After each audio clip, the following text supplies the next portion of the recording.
Minuto 60 Movistar, Andrea, para que hagamos, una pausita y miremos 6 años hacia atrás. Oiga, ya 6 años, sí. Recordemos qué fue lo que pasó en el Teatro Colón hace 6 años, Andrea. Pues hace 6 años estábamos viendo esa imagen histórica de la firma del acuerdo de paz entre el entonces presidente Juan Manuel Santos y el jefe máximo de la desmovilizada guerrilla de las FARC.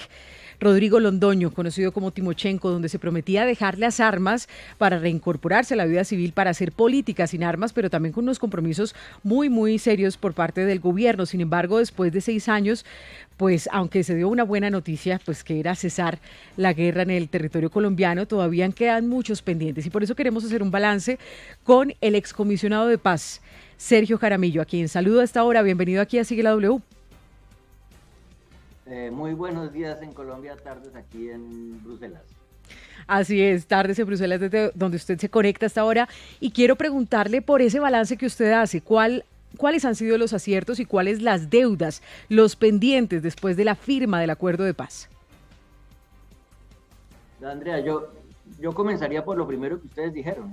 ¡Hay gol en Qatar con Interrapidísimo! Orgulloso patrocinador oficial sudamericano Qatar 2022. Hay gol en Qatar, tercero de Portugal, 3-1, el número 16, Víctor Ferreira. ¿Qué tal si te dijera que el fútbol es únicamente para valientes? Ahora te pregunto, ¿hay algo más valiente que una mujer? ¿Y qué tal si nos hacemos patrocinadores del Mundial para entregarte este mensaje? Interrapidísimo, orgulloso patrocinador oficial sudamericano Qatar 2022 y de nuestras valientes guerreras. Bueno, esto sí se está volviendo imposible, ¿no? Además nos tocan los partidos de las goleadas. Sí, Ayer era sí. España, hoy Portugal. Hoy Sí, Portugal, increíble. muchos goles, pero no, eso no nos puede tampoco desviar. Vamos contándoles de fútbol, pero también vamos a contarles ese balance que hace el excomisionado de paz. Continúe, por favor, Sergio Jaramillo, sobre esos 6 años de la firma de la paz. Sí, con el fútbol no hay competencia. No, yo le decía que yo comenzaría por lo primero que ustedes mismos dijeron, y es no olvidar lo que ocurrió. En el mes de agosto estuvimos en la ciudad de Kiev con el expresidente Santos y Ban Ki-moon hablando con el gobierno. Y nos decía Naciones Unidas en ese entonces que en este invierno 800.000 personas en los territorios ocupados por Rusia iban a pasar el invierno con las ventanas rotas y sin calefacción, y después de la campaña rusa reciente, esos infames bombardeos sobre las ciudades, son millones de ucranianos que están hoy sin calefacción, con ya el invierno entrando en la peor guerra que ha conocido Europa en 70 años. Y en el mundo, mirando hacia atrás, son muy pocos los hechos de paz que han ocurrido. Por eso el secretario general hoy, en su comunicado, reconoció los avances, reconoció todo lo que falta, pero sobre todo dijo que Colombia inspiraba al mundo, y eso no lo podemos olvidar, que logramos terminar una guerra de 50 años con la guerrilla más grande de la historia de América Latina. Ahora, si hacemos el balance, yo no quisiera hacer aquí una exposición muy larga, tal vez lo dividiría como en tres componentes. Creo que todo lo que se hizo al inicio en materia del desarme de las FARC, de su tránsito a la legalidad, incluso de su reincorporación, ha salido muy bien, con las dificultades que tiene la reincorporación, de crearle un marco legal.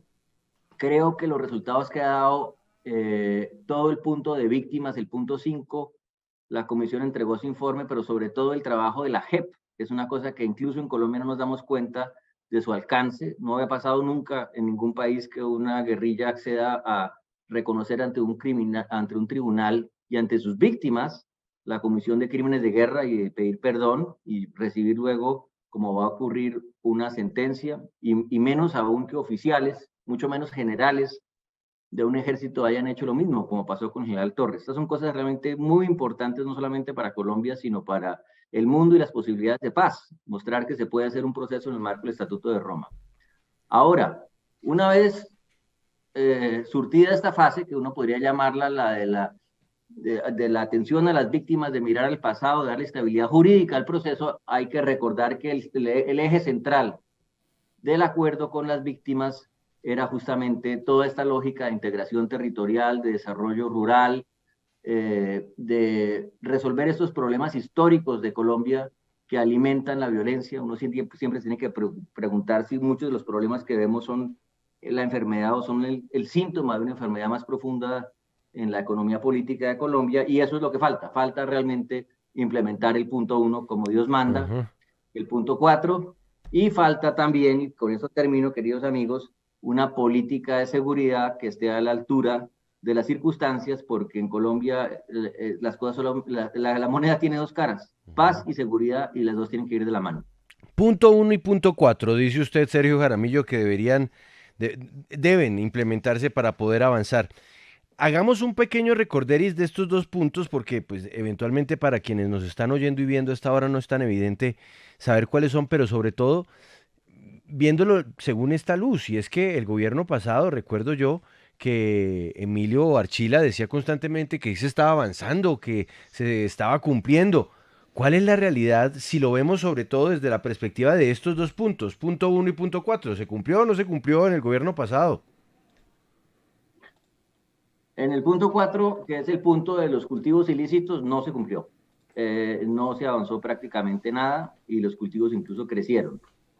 En el punto 1 se le dio importancia. Yo celebro que Emilio Archila haya hecho eso a los llamados PEDETs, a los programas de desarrollo con enfoque territorial. Se mantuvo la estructura, se trabajó con los alcaldes, se hicieron unas obras, pero el punto de esos PEDETs, Juan Pablo, eran unos articuladores y unos aceleradores de una cosa que se llaman en el acuerdo los planes nacionales, que hay 16 planes nacionales para llevar bienes públicos al campo, infraestructura, salud, educación, para apoyar todo lo que tiene que ver con la productividad, la asistencia técnica, la misma seguridad laboral, en fin. Y esos planes, al final del gobierno de Duque, escasamente se habían terminado de formular, mucho menos de implementar. Entonces, la gente en el campo, yo hablo mucho con la gente por un proyecto que tengo en todos los rincones de Colombia, pues ven que realmente poco es lo que en la realidad ha cambiado. Y mientras no lleguemos allá, vamos a seguir siguiendo esta violencia recurrente, ya no de alcance nacional, como era el caso de FARC, no una guerra insurgente, pero sí una violencia que puede ser muy fuerte, como ocurre hoy en partes de Colombia, como el Chocó, o Arauca, o Nariño y Cauca. Doctor Jaramillo, quisiera preguntarle sobre el tema de la reparación a las víctimas. Es una de las preguntas que siempre nos hemos hecho, porque hay cientos de víctimas que todavía no han recibido esa reparación económica por parte de las extintas FARC. Se habla de reparaciones también por vía administrativa, tampoco se han cumplido, y es más, no se sabe si los recursos finalmente fueron entregados totalmente. ¿En ese sentido también se incumplió? No, yo creo que ahí la respuesta es más matizada, porque primero tenemos que reconocer que Colombia, gracias a la Ley de Víctimas del 2011, tiene el programa de reparación administrativa más ambicioso del mundo. Ninguna otra parte del mundo se ha creado un programa de ese tamaño. Recordemos también que en su momento la Corte Constitucional amplió, multiplicó el universo de víctimas que deberían recibir reparación por un múltiplo de 3 o 4, al insistir en que debería cubrir a los desplazados internos, medida que parece justa, pero nos ponen unas cifras supremamente altas de 7, 8 millones de víctimas que deben recibir reparación. Entonces, desde el punto de vista fiscal, eso se convierte en un reto muy grande y solamente parcialmente se ha podido reparar a ese universo de víctimas. Luego está el tema de FARC. ¿Qué tanto han hecho FARC para reparar a sus víctimas con sus bienes? Y yo no tengo ninguna información actualizada al respecto, pero pues eso es lo que está en el acuerdo y lo que debería también estar ocurriendo. Sí, mire, excomisionado, el tema del asesinato de las personas que firmaron esa paz es muy preocupante, y tengo aquí el reporte más reciente que entrega el Partido Comunes, que desde la firma del acuerdo de paz hasta el momento hay 352 asesinatos de excombatientes, 80 durante el gobierno de Juan Manuel Santos, 1 cada 7,9 días, en el gobierno de Duque 266 homicidios en promedio, 1 cada 5 días. Con Interrapidísimo, orgulloso patrocinador oficial sudamericano Qatar 2022. Sobre el minuto 88 llega el segundo de Ghana. Bukari marcado con el número 11, Portugal tiene 3, Ghana tiene 2. ¿Qué tal si te dijera que el fútbol es únicamente para valientes? Ahora te pregunto, ¿hay algo más valiente que una mujer? ¿Y qué tal si nos hacemos patrocinadores del Mundial para entregarte este mensaje? Interrapidísimo, orgulloso patrocinador oficial sudamericano Qatar 2022 y de nuestras valientes guerreras. Y también se han presentado 2 homicidios durante el gobierno de Gustavo Petro. Estamos hablando en total de 352 asesinatos de quienes firmaron la paz. Esto preocupa bastante. ¿Usted cómo analiza esto y cómo frenarlo? Porque entonces también es un incumplimiento con la vida misma. Sin duda alguna, la pata más débil de la mesa de la paz es sin duda la seguridad. Y mi diagnóstico, y lo he dicho ya en público desde hace bastante tiempo, es que justamente el gobierno Duque no desarrolló una estrategia de seguridad adecuada para esta época de posconflicto, para lo que significaba el desarme de FARC, el retiro de FARC de todas estas zonas. Y nuevamente, es muy difícil construir paz con ese nivel de asesinatos de excombatientes y de líderes. Y les quiero decir una cosa, Juan Pablo, porque casualmente esta mañana, muy amablemente, me llamaron de una emisora de Arauca. A mí me interesa mucho mantener los vínculos con las regiones, estoy hablando con ellos, y en Arauca realmente, por este asunto de combates entre ELN y disidencias, todo tipo de bandas que hay en la zona de frontera, los muertos, dice la gente, se cuentan en los cientos,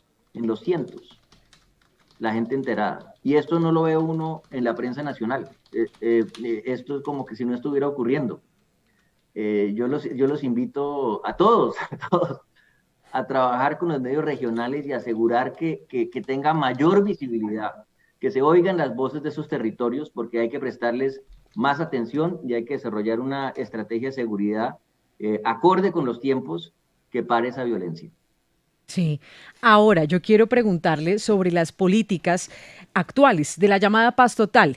Y usted sabe, le han llegado las noticias sobre las críticas, por ejemplo, de Humberto de la Calle, frente a esa posibilidad que todavía está abierta en esa ley de orden público que pasó en el Congreso y que ratificó el presidente Petro, donde se dice que incluso las disidencias de las FARC también tendrían posibilidad de sentarse a dialogar. Y entonces decía Humberto de la Calle, pero es que eso es ya como, háganlo una y otra vez, ¿no? Si el señor Iván Márquez se fue, pues ya no se subió a ese bus de la paz, pero aquí sí se da esa posibilidad. ¿Usted qué piensa? Pues mire, Andrea, yo hace un par de meses hablé justamente de este tema y hice unas observaciones y unas críticas, francamente, a la concepción de la paz total. Yo quisiera ahora comenzar primero con las buenas noticias. Me parece que las buenas noticias son que el gobierno Petro le está poniendo más atención al acuerdo de paz, ahora que estamos cumpliendo los 6 años. Se nombraron finalmente las personas que deben estar a cargo de la implementación. Las bases que se han hecho públicas del Plan Nacional de Desarrollo muestran un compromiso importante con la implementación del acuerdo. El Ministerio de Agricultura, yo lo sé, está muy interesado en la implementación del punto 1, que es el punto de desarrollo rural. Y el mismo presidente Petro ha dicho, lo dijo hace un par de semanas en Cali, que tal vez no se le debería poner apellidos a la paz, que es una cosa que yo mismo he venido insistiendo. Hombre, no hablemos de paz con legalidad, de paz total, hablemos de paz que la gente sabe que es la paz. A mí todo eso me parece que son desarrollos positivos, pero al mismo tiempo hay unos problemas fundamentales de la paz total que a mi juicio siguen existiendo, y en parte porque son, en primer lugar, problemas de concepción. Hay una frase que yo repito mucho de un general británico que se llamaba Liz Hart, de hace 100 años, que decía que los errores de concepción tienden a ser más costosos que los errores de implementación. Si usted arma una cosa, si usted va a hacer una casa y hace los planos mal hechos y su ingeniero le hace los cálculos mal, no hay nada que el constructor pueda hacer después para arreglar el problema. Y yo creo que hay aspectos de la paz total que tienen problemas graves de concepción, problemas graves estratégicos, al pensar que uno puede tratar a una organización criminal como si fuera una guerrilla con una lógica estratégica de toma del poder, con un proyecto que es lo que le permite a un gobierno en el momento adecuado negociar con esa guerrilla, negociar, entender cuál es su proyecto, entender qué es lo que es aceptable para el gobierno construir un puente y buscar una solución que les sirva a todos. Eso no es posible con una organización criminal porque no están interesadas en eso. Entonces yo creo que eso no tiene posibilidades de salir bien, y creo en segundo lugar que no hay la capacidad en el gobierno para atender un proceso de esa magnitud en las regiones, ni tampoco hay la inteligencia. Creo en tercer lugar que hay los problemas legales que mencionó Humberto de la Calle, que eso está ya en la Constitución. Es decir, en el caso de Iván Márquez, pues los delitos cometidos hasta la fecha de la firma del acuerdo estaban cubiertos, pero quien sale y sigue y vuelve a reincidir, pero además de eso, según la prensa, está dedicado al narcotráfico, pues tiene un problema muy, muy complicado y no está cubierto de ninguna manera. Y por último, cuando usted trata con estas organizaciones criminales, se expone a unos riesgos altísimos de corrupción de sus propios funcionarios. Eso ha pasado siempre así. Usted negocia con narcos, eso sale mal. Bueno, ahora yo quiero que hablemos de otra puerta que se abrió en el marco de esta misma paz total, y es la del ELN, que además, hay que decirlo, lo que ha querido hacer el gobierno Petro es recoger lo avanzado con el gobierno Santos para relanzar este diálogo. Yo quisiera hablar con el Sergio Jaramillo, experto, el Sergio Jaramillo que asesora a muchos países en estos asuntos de búsqueda de caminos hacia la paz. Quiero preguntarle a Sergio Jaramillo, con base en la experiencia con las FARC, ¿qué consejos le daría a ese equipo negociador que ha sido designado por el gobierno y que se está reuniendo ya en Caracas con los negociadores del ELN? ¿De qué manera avanzar, más aún cuando se quiere avanzar sobre la base de lo que hace 6 años se firmó con las FARC? Mire, Juan Pablo, lo primero que hay que hacer es simplemente aplaudir el hecho de que se haya retomado esa negociación. Eso me parece muy importante. Me parece muy importante también que se haya acordado que se va a construir sobre lo que se había avanzado antes. Esa es la manera de hacer las cosas. Tristemente en Colombia los presidentes quieren hacer todos una cosa nueva y en este caso decir, no, vamos a construir sobre lo que venía de atrás, me parece sabio, me parece correcto. Yo lo primero que diría es que, y yo siempre he pensado eso, es que un proceso de paz con el ELN no puede ser visto simplemente como una negociación. El proceso de paz con el ELN es como usted hace un momento la imagen de la mesa y permítame volverla a usar, es como una mesa con 3 patas. Usted tiene una negociación, pero tiene el tiempo que estar trabajando en esos territorios con las comunidades, y si ahora realmente se implementara correctamente el punto 1, si realmente se le pusiera contenido a los PEDETs, si la gente viera que las cosas están cambiando, eso tendría un efecto muy grande en una negociación con el ELN. El gobierno ha propuesto unos diálogos regionales, yo no sé muy bien eso cómo están dando, pero el concepto me parece que es correcto en ese marco. Y lo tercero, usted necesita, como ya lo vengo diciendo, una estrategia de seguridad, porque si usted está hablando de Caracas, pero mientras tanto en Arauca tiene el mayor desorden de los últimos 10 años y se están matando abiertamente por el control territorial, pues va a ser muy difícil llegar a algún tipo de acuerdo. Tiene que tener una estrategia de seguridad. Mire, yo creo que partiendo de esas 3 cosas, pues tiene que mirar, bueno, ¿cómo es el ELN? Yo he creído que no puede ser un proceso como el que se hizo con las FARC. Es un proceso con una naturaleza distinta y lo está haciendo un gobierno distinto. Si usted se pone a mirar bien las declaraciones que hizo el jefe de la delegación, Oti Patiño, pues es claro que es una cosa muy distinta a lo que había antes y que puede tener problemas, pero también tiene posibilidades. Hasta la paz total, que se supone que es muy, muy amplia en estos grupos armados ilegales, puede llegar a tener límites. Por lo menos eso fue lo que dijo el comisionado Danilo Rueda, y dijo, ¿sabe qué? Disidencias de las FARC, hasta el diálogo tiene un límite. ¿Cuál cree usted que podría ser o tendría que ser ese límite para hablar incluso con las disidencias o con otras organizaciones al margen de la ley? Yo simplemente voy a repetir, Andrea, una cosa que dije hace un par de meses, y es que del punto de vista del gobierno es extraordinariamente importante usted cómo caracteriza a los diferentes grupos, porque la manera como usted los caracterice va a determinar en parte su propio comportamiento, su comportamiento estratégico. Yo estoy a favor de que haya sometimiento a la justicia de todos estos grupos, de que se abran canales sobre la base de unas reglas y sobre la base de que lo principal es construir paz en los territorios, trabajar con las comunidades, proveer seguridad.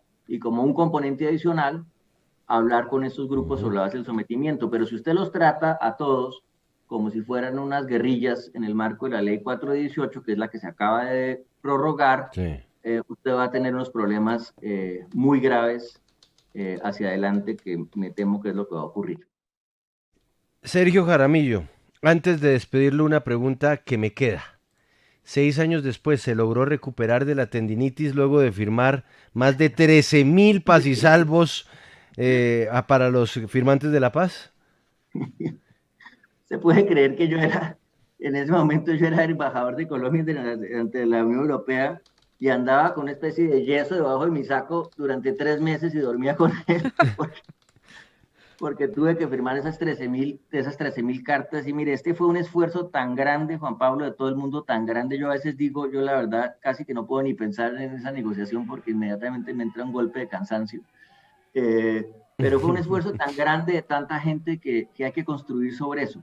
Y si el gobierno Petro en este momento dice que van a construir sobre lo que se traía del ELN, me parece muy bueno, pero me parece aún más importante que se construya, como están dando señales de quererlo hacer ahora, como está en el plan de desarrollo, que se construya sobre el acuerdo de paz, que fue un logro de todos los colombianos.